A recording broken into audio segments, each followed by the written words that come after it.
C'était mon tour de faire la visite. Il y avait 5 étudiants de l'université.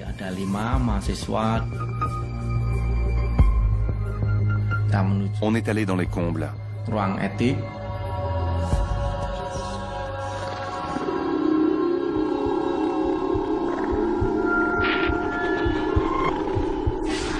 J'ai baissé les yeux et j'ai vu que ses pieds ne touchaient pas le sol. J'adore ce genre d'histoire, les histoires de fantômes. Beaucoup de gens ont été torturés, beaucoup sont morts. On a entendu une voix. Les histoires sur des endroits soi-disant interdits, déconseillés. Je ne suis pas un chasseur de fantômes. Les peurs, les superstitions cachent toujours une autre histoire. Une histoire vraie.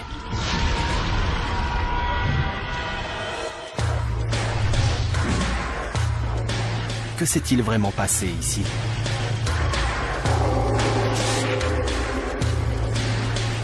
Si vous le saviez, entreriez-vous quand même?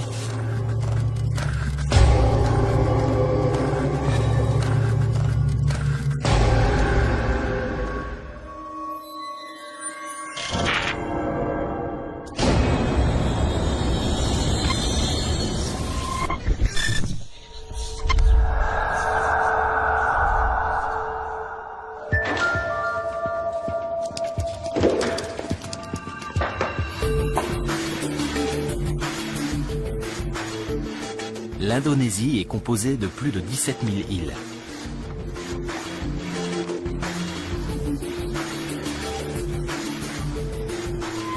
Là-bas, les croyances sont nombreuses, qu'il s'agisse de dieux, de fantômes ou de démons.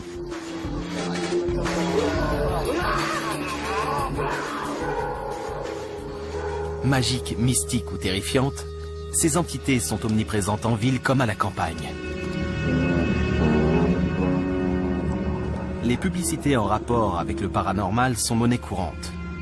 Les chamans appelés dukun peuvent devenir de vraies célébrités.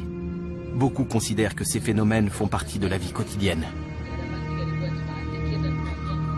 Même le président indonésien a déjà pris position sur le sujet. Nous sommes en pleine période électorale.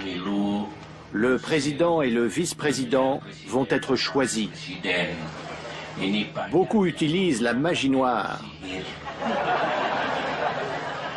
C'est vrai. Ma famille et moi en faisons l'expérience. C'est extraordinaire. Oui. Elle est utilisée sous de très nombreuses formes.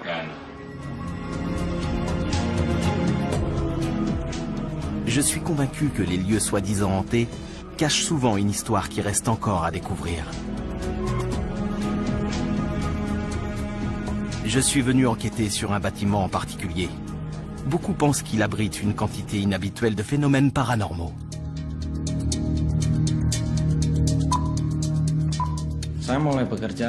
J'ai commencé à travailler comme guide au Lawang Sewu en 2007.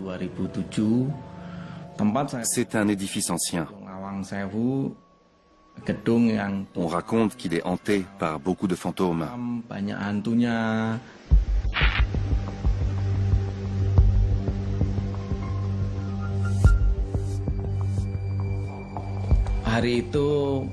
C'était la nuit vers 23 h. J'accompagnais un groupe de 5 étudiants. Ils prenaient des photos, me posaient des questions sur les esprits. À chaque fois, je répondais que je n'avais jamais rien vu de tel.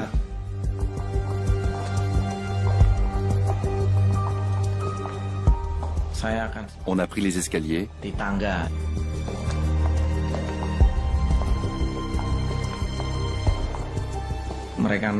On est monté au premier étage dans un couloir très sombre. Ils ont commencé à prendre des photos et m'ont demandé de me pousser. Puis on a continué à monter les escaliers vers les combles.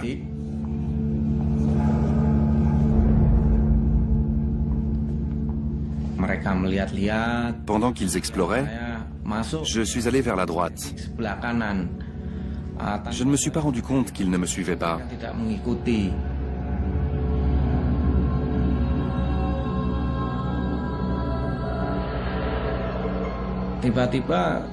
Tout d'un coup, j'ai senti quelque chose passer au bord des marches. J'ai vu une femme se diriger vers moi. Je me suis dit que ça devait être quelqu'un du groupe. Et je me suis demandé pourquoi ce n'était pas le guide qui faisait la visite.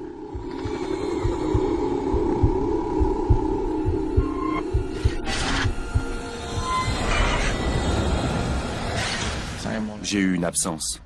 Et j'ai eu très froid tout d'un coup. Je n'arrivais pas à penser. Je ne voyais que ses longs cheveux et son visage. Il était plein de sang. Elle s'est approchée, de plus en plus près. J'ai baissé les yeux et j'ai vu que ses pieds ne touchaient pas le sol. C'est là que j'ai compris que c'était un fantôme.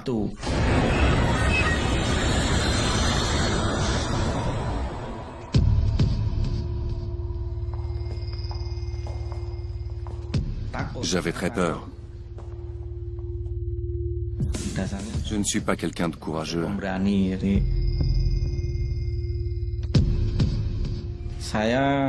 Je suis né à Java, donc je comprends la culture d'ici.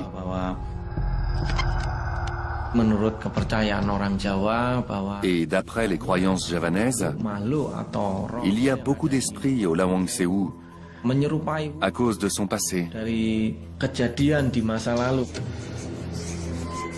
Je ne crois pas aux fantômes.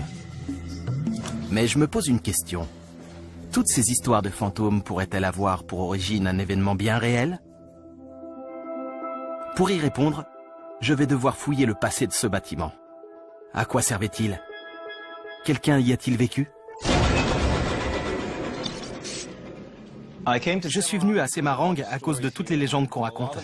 Et il y en a beaucoup qui ramènent à cet endroit, le Lawang Sewu. En javanais, ça veut dire 1000 portes. Et les histoires qu'il y a autour sont tout aussi évocatrices. La vraie question c'est, qu'est-ce qu'il y a à savoir sur ce bâtiment? Qu'est-ce qu'il cache pour qu'autant de croyances y soient rattachées? C'est ce que je vais découvrir.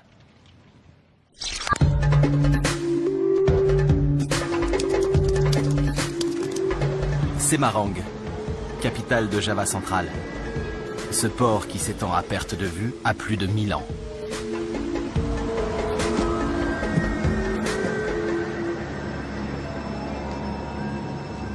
En plein cœur de la cité, le Lawang Sewu avec toutes ses histoires de fantômes.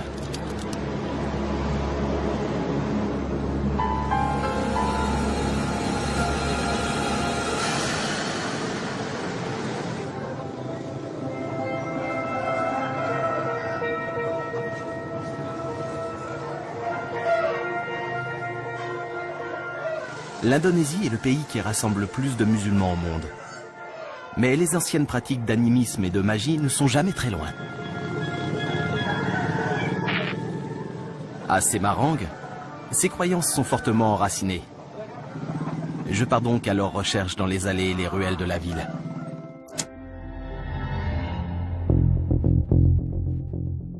C'est un peintre médium, Andreas, qui va m'initier au monde surnaturel de Java.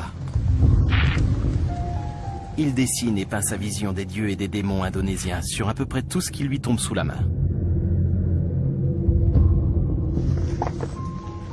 Je sens une présence. Ici.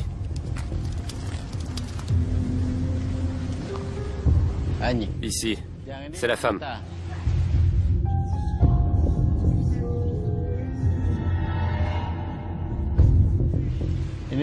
Elle habitait sur la colline de Gombel. Elle s'appelle Wewe. Ici? Oui, c'est ça. Vous sentez?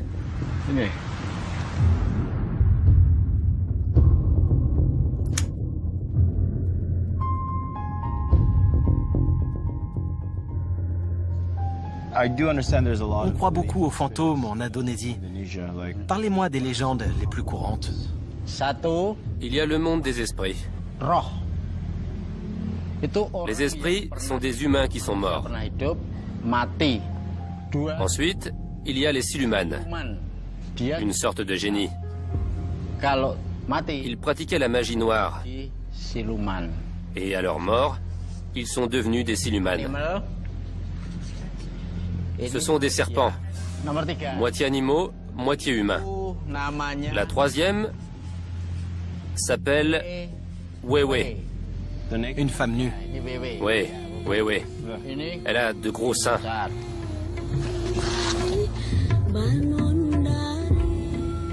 Est-ce que la plupart des Indonésiens croient aux mêmes choses que vous? Oui. Avant, tout le monde pratiquait l'animisme.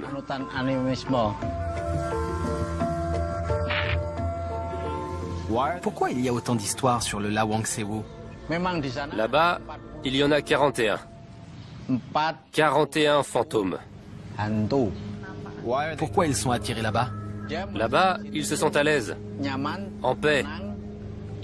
On les dérange pas.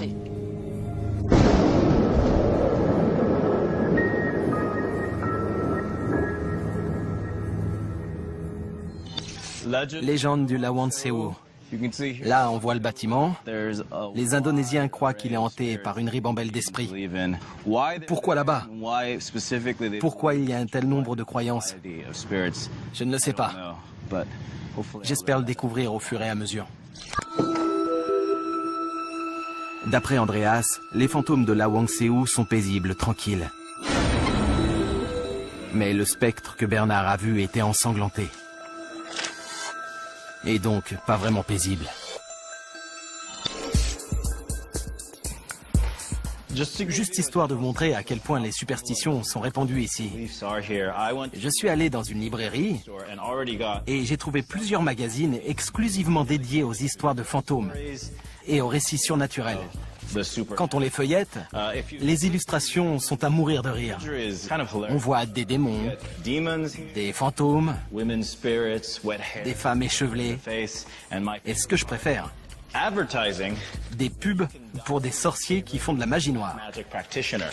Le fait que j'ai trouvé ça en moins d'une heure dans une seule boutique vous donne une idée de la banalité de ce genre d'infos et de croyances ici.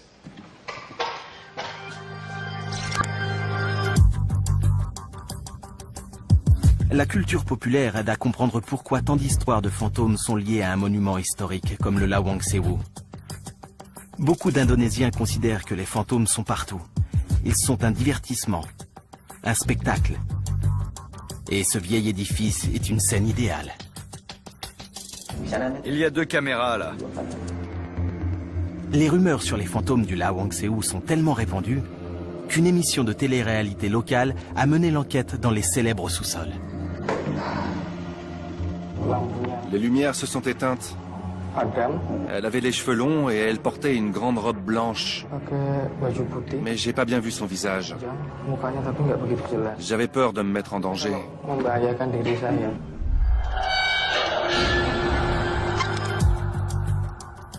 Beaucoup de gens prétendent avoir observé des phénomènes paranormaux dans ces sous-sols, notamment le fantôme d'une femme en robe blanche. Ça ressemble à l'esprit qu'a vu Bernard. Pourquoi cette zone rassemble-t-elle autant de fantômes?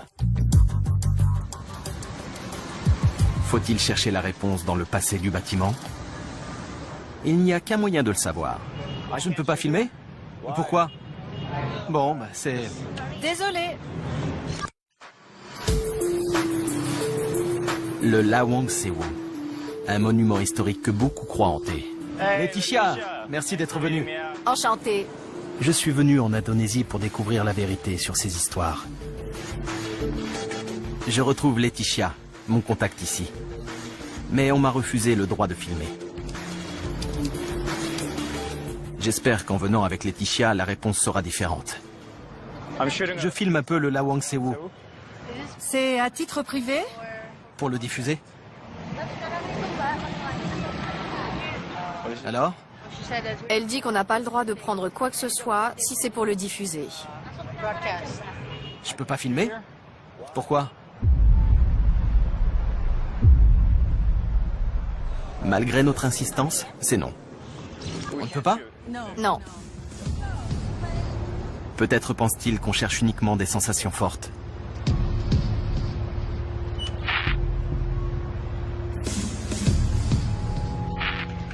Elle m'attendait. Oui, désolé. Pas grave, t'as essayé.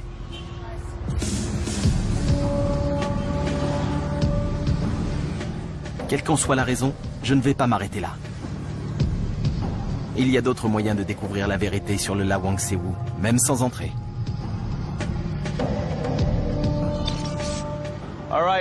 Je suis arrivé au Lawang Sewu et on n'a même pas voulu me laisser entrer. Mais je vais continuer à me balader, à explorer. Je vais parler avec les gens pour essayer d'en savoir plus sur ce bâtiment. Il y a un train juste devant, donc il y a déjà un rapport avec ça. Puisque la sécurité n'a pas voulu de moi, je vais aller voir les guides pour leur demander s'ils ont souvent rencontré des phénomènes paranormaux, comme la femme en blanc du sous-sol.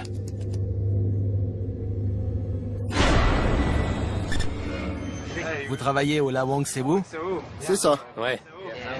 Vous pouvez me dire ce que c'est, cet endroit, ce bâtiment? Administration des trains. Train? Des trains? Ouais. L'administration? Oui, hollandaise. Des Hollandais? C'est ça. Ah, les chemins de fer hollandais. Ouais, Une seconde, j'ai mon interprète sous la main. d'accord. Laetitia, Salut Joe, qu'est-ce que je peux faire pour toi? je discute avec des messieurs devant le Lawang Sewu et ils vont peut-être pouvoir me renseigner. Tu pourrais leur demander s'ils ont entendu parler d'apparitions ou d'histoires de fantômes?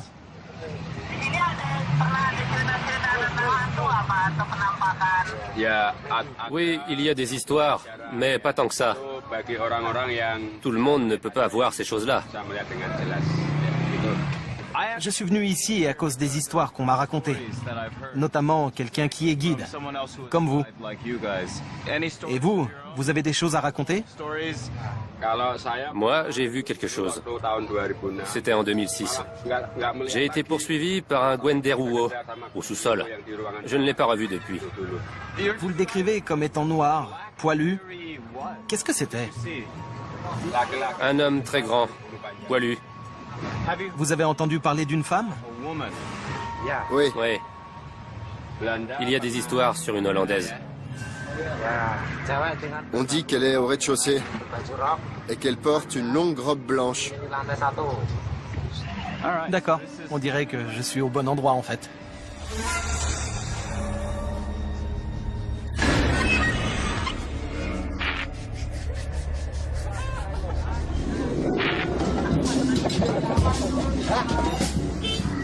Je comprends pourquoi les responsables du Lawang Sewu étaient inquiets à l'idée de me laisser accéder au monument. Encore un type avec son appareil, venu colporter des rumeurs sur de faux fantômes. On dirait que tout le monde a une histoire paranormale à raconter sur cet endroit.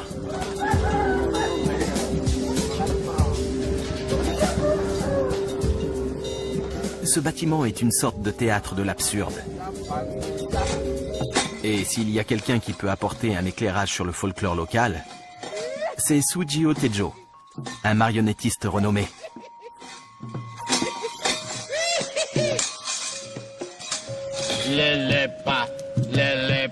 Panganale iwa entah lalapane prabanguya tak pangandeng kulon noma apa jentit lololo tak pangandeng kulon noma.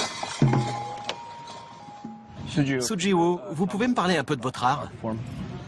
C'est le Wayang Kulit. Sur la droite, il y a le côté blanc et sur la gauche, le côté sombre, qui représente les fantômes, les mauvais esprits, etc. Pourquoi on l'appelle Wayang? Wayang veut dire Bayangan, c'est-à-dire ombre. Ombre. Ombre.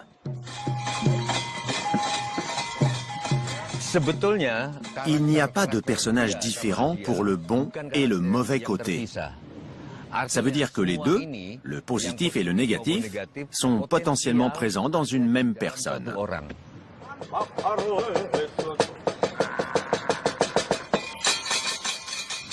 En quoi le Wayang Kulit illustre les croyances javanaises dans les esprits? Le Wayang représente l'invisible, ce qui n'est pas ordinaire. Ce n'est pas quelque chose d'ordinaire de voir des fantômes et des esprits.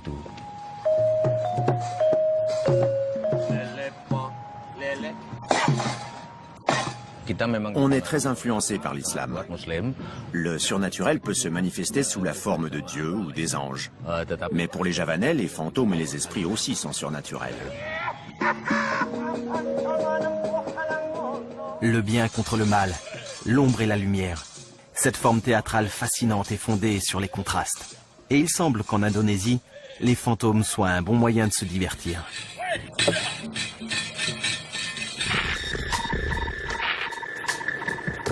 Je tourne à nouveau mon attention sur les légendes du Lawang Sewu. Et je me pose la question suivante. Au-delà du simple divertissement, est-il possible que les origines néerlandaises du monument aient inspiré ces esprits perturbés? Oui, hollandaise. Des Hollandais. C'est ça.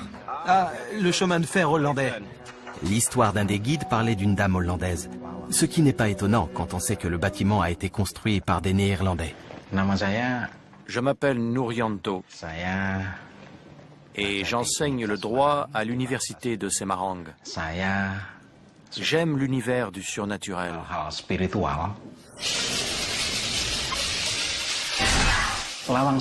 Je crois qu'il y a beaucoup d'entités invisibles au Lawang Sewu. Vraiment beaucoup.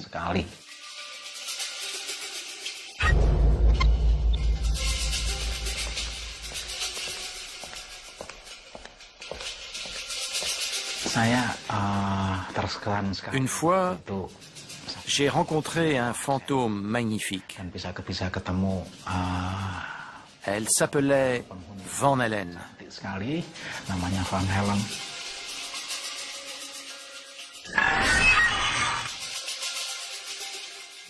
La première fois que je l'ai vue, elle était assise, seule, en silence. Elle était en larmes. Elle se trouvait sur le balcon du premier étage, assise sur un fauteuil à bascule. Elle sanglotait. Je lui ai demandé pourquoi, une fois, deux fois, encore et encore, mais elle continuait à pleurer. Elle a pris son temps. Et finalement, elle a commencé à parler et elle m'a raconté son histoire. Ses parents n'étaient plus là et elle savait qu'elle allait être violée et tuée. Pour elle, il valait mieux se suicider plutôt que de subir cette torture.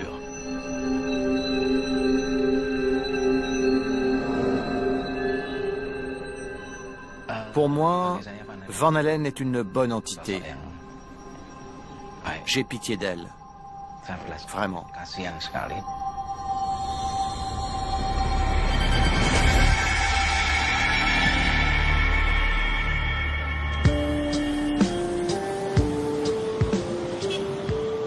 D'après Nourianto, ce fantôme néerlandais était désespéré et craintif. Une tragédie a-t-elle touché ce lieu, cette ville, ces gens? Pour le savoir, il faut que je me penche sur le passé colonial du monument.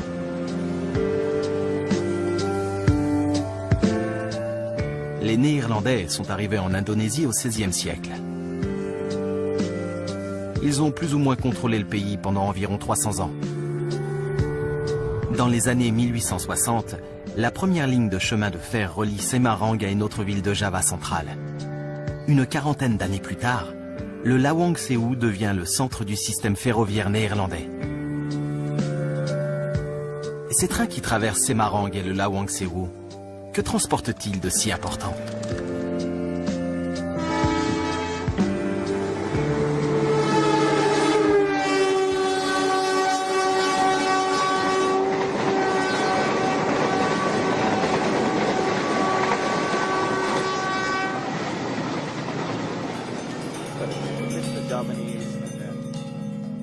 Joko, un expert des transports, connaît tout ça en détail. Ces trains, que transportent-ils de si important? À l'époque, en plus du matériel militaire et des soldats, ils transportaient principalement des marchandises pour le compte d'une entreprise privée. Il y avait du teck, des denrées comme du sucre, du tabac, destinées à être exportées en Europe. Et tout ça au profit du gouvernement néerlandais. Qui a construit les lignes? Qui étaient les ouvriers? Qu'est-ce qu'ils ont subi et combien ils étaient?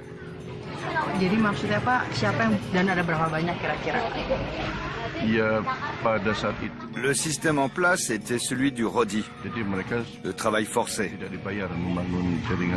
Les ouvriers n'étaient pas payés pour construire ces voies ferrées. Et tout le long du tracé, on a forcé les villageois à participer aux travaux.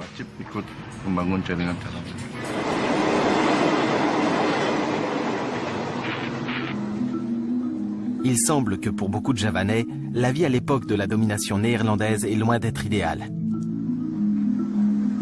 Le système de rodi dont Joko a parlé n'est rien d'autre que du travail forcé.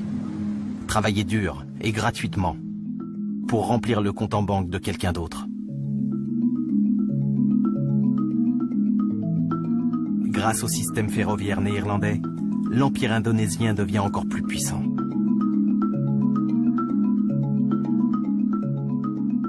Des produits très demandés transitent depuis les plantations, à l'intérieur des terres jusqu'à Samarang, où elles sont expédiées par bateau pour répondre à une demande internationale grandissante. Plus l'acheminement est rapide, plus vite l'argent rentre dans les caisses. Et plus les profits augmentent, plus le ressentiment des Indonésiens croît lui aussi. Je suis au centre des archives et j'ai visionné des images, sûrement prises par les Néerlandais, qui montrent à quel point leur réseau ferroviaire était développé. Ce qui est intéressant, c'est que dans ces documents, les conditions, la dure réalité que connaissaient les ouvriers sont montrées comme secondaires. C'étaient tous des gens de la région, des Indonésiens, qui ont bâti à la sueur de leur front une machine financière d'une ampleur incroyable. Ce film illustre clairement l'importance du Lawang Sewu, le centre névralgique où arrivent les denrées en provenance des plantations de Java. Il montre aussi à quel point, à l'époque, l'Indonésie est un paradis pour les colons.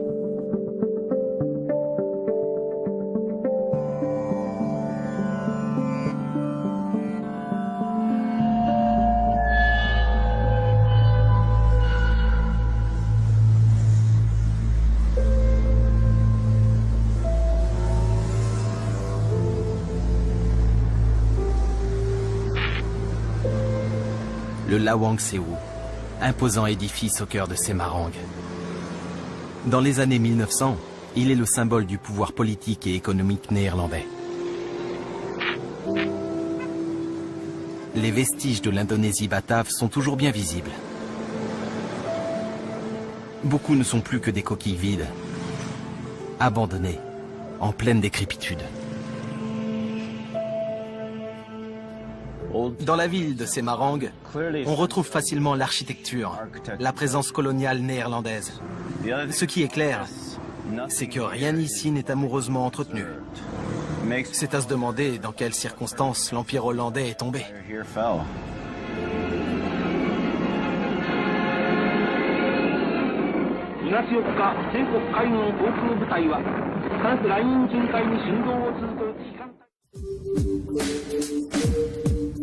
Ce qui m'a attiré en Indonésie, ce sont les histoires de fantômes entourant le Lawang Sewu, l'ancien siège du réseau ferroviaire néerlandais.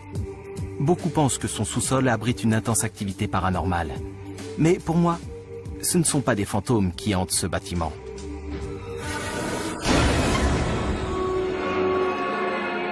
C'est son passé. En 1941, la guerre atteint le Lawang Sewu et les habitants de Semarang. La guerre mondiale va tout changer. Les Japonais attaquent et ne font pas de quartier. Les colons néerlandais sont renversés.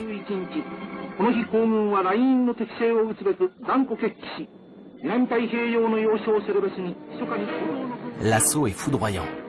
En moins de 2 semaines, les Japonais prennent le contrôle de Java.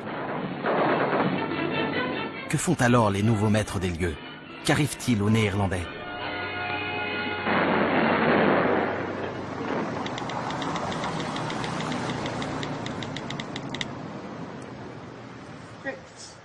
J'ai réussi à obtenir le témoignage le plus direct possible de cette chute. Anna est la petite fille d'un colon qui a vécu cette période.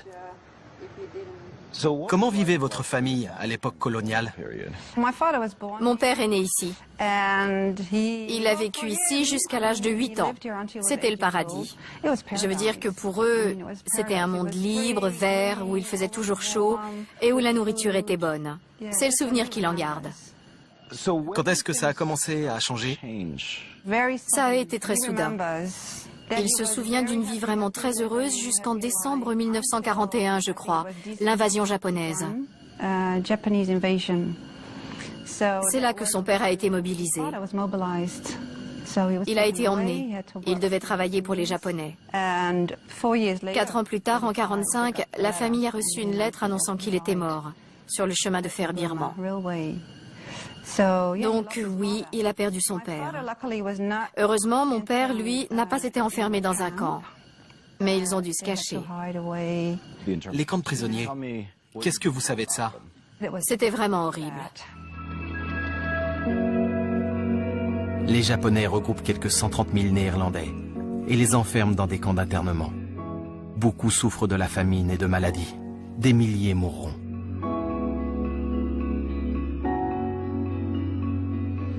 Il y a eu un vrai retournement de situation. C'était très ironique que les Européens et les Eurasiens, qui étaient au sommet de la société coloniale, échouent aux positions les plus basses dans les camps de concentration.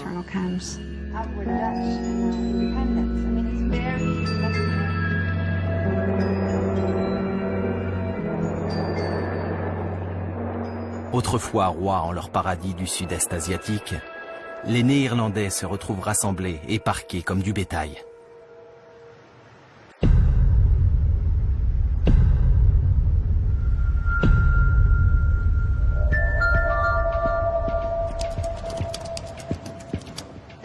On leur donne des cartes d'identification, autant de vies fichées, et dont beaucoup vont bientôt s'achever. Il y a ici des centaines de tombes néerlandaises. L'ampleur de cette tragédie est accablante.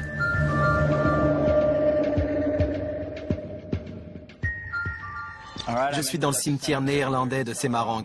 Et si vous regardez derrière moi, vous pourrez vous faire une idée du nombre de gens qui sont morts ici. Et ce qu'il faut savoir, c'est que presque tous les gens qui sont enterrés ici sont décédés entre 1944 et 1945, c'est-à-dire pendant l'occupation japonaise, dans des camps d'internement.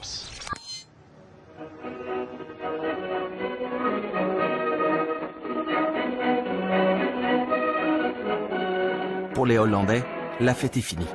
Les Japonais contrôlent tout, y compris des structures stratégiques, comme le Lawangsewo. La population locale doit à nouveau se soumettre. L'historien Yang Kitio, qui est né et a grandi à Semarang, connaît bien les événements de cette période. Comment les Indonésiens ont réagi face à l'armée japonaise? À ce moment-là, ils étaient contents. Ils pensaient que leur sort allait s'améliorer par rapport à ce qu'ils avaient vécu sous le joug hollandais. Quelle ironie pour les Néerlandais de voir les Indonésiens accueillir à bras ouverts leur nouveau maître. Mais Yongki explique que l'euphorie est de courte durée. Les Japonais comptent bien diriger l'Indonésie à leur façon. Et ils sont encore plus impitoyables que les Hollandais.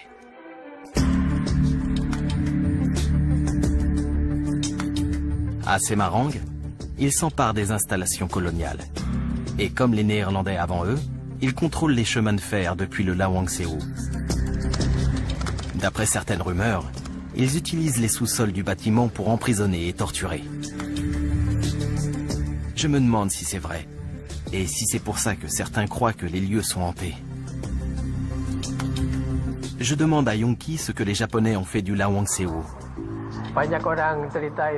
Beaucoup de gens évoquent les sous-sols. Ils disent qu'il y a des chambres spéciales. En fait, elles étaient utilisées pour enfermer des prisonniers à l'époque coloniale hollandaise. Ces pièces existaient déjà sous leur domination. Ensuite, les Japonais les ont aussi utilisées pour torturer les insurgés qu'ils avaient fait prisonniers. Elles ont toujours été là. Mais l'usage qui en a été fait ensuite était pire, bien plus cruel.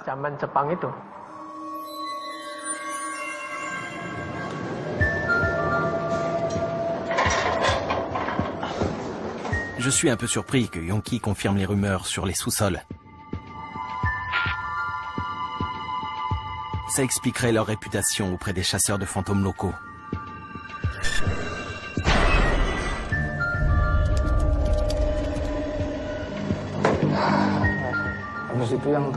Elle avait les cheveux longs et elle portait une grande robe blanche. Mais j'ai pas bien vu son visage. J'avais peur de me mettre en danger.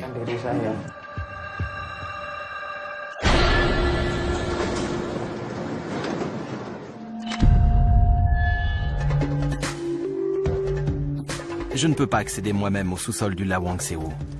Je me rends donc au centre des archives pour chercher des éléments qui pourraient confirmer ce que Wong-Ki m'a dit sur les cellules. Mais je découvre que le bâtiment a été rénové récemment, car il a une valeur historique.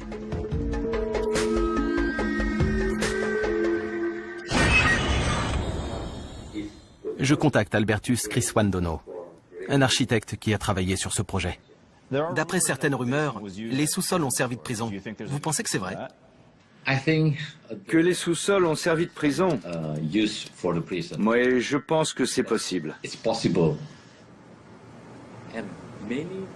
D'après M. Criswandono, sous l'occupation japonaise, la situation est chaotique et des heurts éclatent autour du Lawang Sewu. Lui aussi pense que des insurgés ont été emprisonnés dans les sous-sols du bâtiment. C'était un contexte très difficile. Beaucoup de gens se battaient autour de Lawang Sewu. Des Hollandais, des Indonésiens. Et les Japonais ont arrêté tous ceux qui s'opposaient à eux et ont transformé les sous-sols en prison.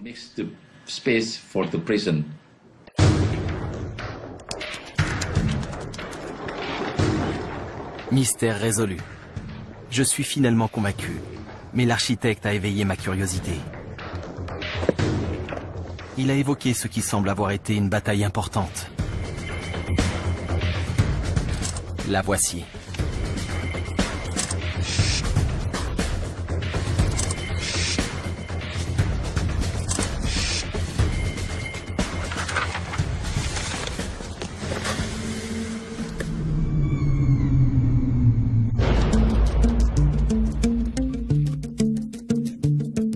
Pendant 5 jours, un conflit oppose les habitants de la ville aux forces japonaises lourdement armées.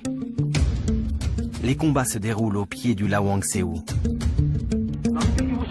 2000 Indonésiens y perdront la vie. Il y a quelque chose qui cloche. Les violences ont lieu en octobre 1945, soit 1 mois après que les Japonais ont capitulé face aux Alliés. Pourquoi livrer une bataille sanglante à Semarang alors que la guerre est terminée?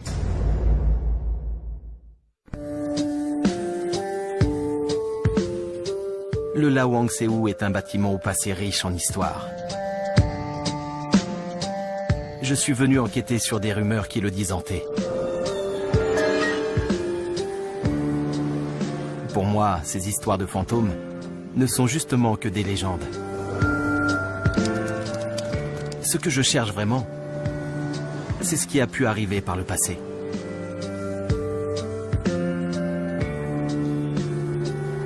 Merci. Je suis maintenant convaincu que les sous-sols ont été utilisés comme prison. Mais il reste un autre mystère à résoudre. Une bataille qui a fait des milliers de morts. Pourquoi a-t-elle eu lieu après la fin de la guerre?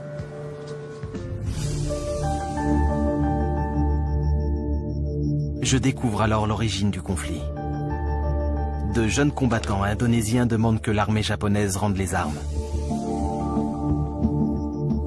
Les forces présentes refusent. Et la situation dégénère rapidement.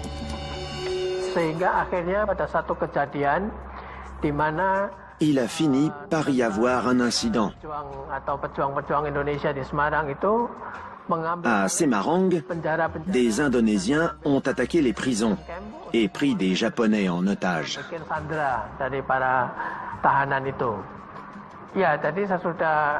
Les soldats en question ont été enfermés dans la prison de Bulu. Et par la suite, le commandant Kido a été informé qu'ils avaient été sauvagement assassinés.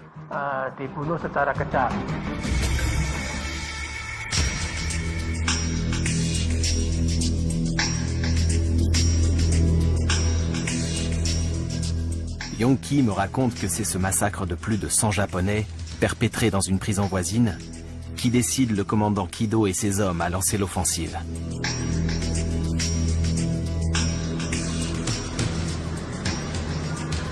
S'il avait accepté de rendre les armes, le bain de sang aurait été évité. Pourquoi le commandant Kido a refusé? Il voulait obéir à son supérieur, qui était à Jakarta. Il avait reçu pour ordre de rendre les armes aux Alliés, et à personne d'autre. En tant que soldat, il voulait respecter le code militaire, obéir aux ordres. Quelles que soient ses raisons pour le peuple de Semarang, cette fin a un goût amer.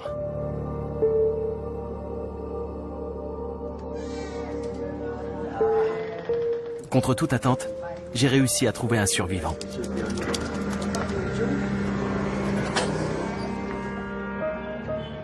Je suis allé à Semarang et j'ai essayé d'en savoir un peu plus sur l'histoire de Lawang Sewu. À ce que j'ai compris, vous étiez à la bataille de Semarang. Je suis un vétéran. Je suis le responsable de l'association des anciens combattants de la bataille de Semarang. Et je suis retraité de la police. Quand les combats ont éclaté, quelle est la première chose que vous avez faite? Mon commandant nous a demandé « Qui veut se battre ?» J'ai levé la main et j'ai dit « Moi !» J'étais jeune et je pensais que je me devais d'être un policier responsable. Il faut être brave ou mourir. Quel genre d'armes vous aviez? Comment vous vous défendiez? On était de la police, donc on avait tout un arsenal. Les plus jeunes n'avaient que des lances en bambou. Combien de camarades des forces spéciales et de jeunes Indonésiens sont morts dans cette bataille? Des milliers. Les Indonésiens se sont battus avec acharnement. Des milliers y ont laissé la vie. Les forces alliées ont ensuite pris le contrôle du territoire. Et l'Indonésie est repassée sous domination néerlandaise. Après, les Hollandais sont revenus occuper le pays. Les Indonésiens comme Sudiono ont payé leur liberté au prix fort. À l'intérieur du Lawang Sewu, une colonne est dédiée aux jeunes hommes morts pendant la guerre contre le Japon.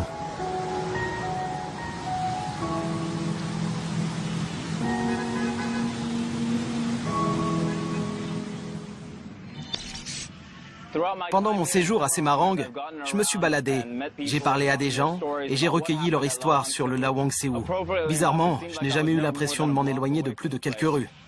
Et là, quand je viens voir le monument qui commémore la guerre, je me retrouve à nouveau juste en face du Lawang Sewu. Ce qui est étrange sur ce mémorial, c'est que quand on regarde les visages représentés, on se rend compte qu'on ne peut pas faire de différence entre les victimes et les agresseurs. C'est exactement ce qui se passe dans une guerre. Peu importe qui on est, elle engloutit tout. On ne peut pas la contrôler. Et je crois que c'est ça l'histoire qui se cache derrière les événements du Lawang Sewu.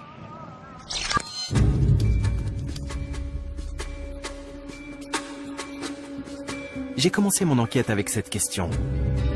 Pourquoi autant de gens croient-ils que le Lawang Sewu est hanté? Qu'est-ce qui s'est vraiment passé là-bas?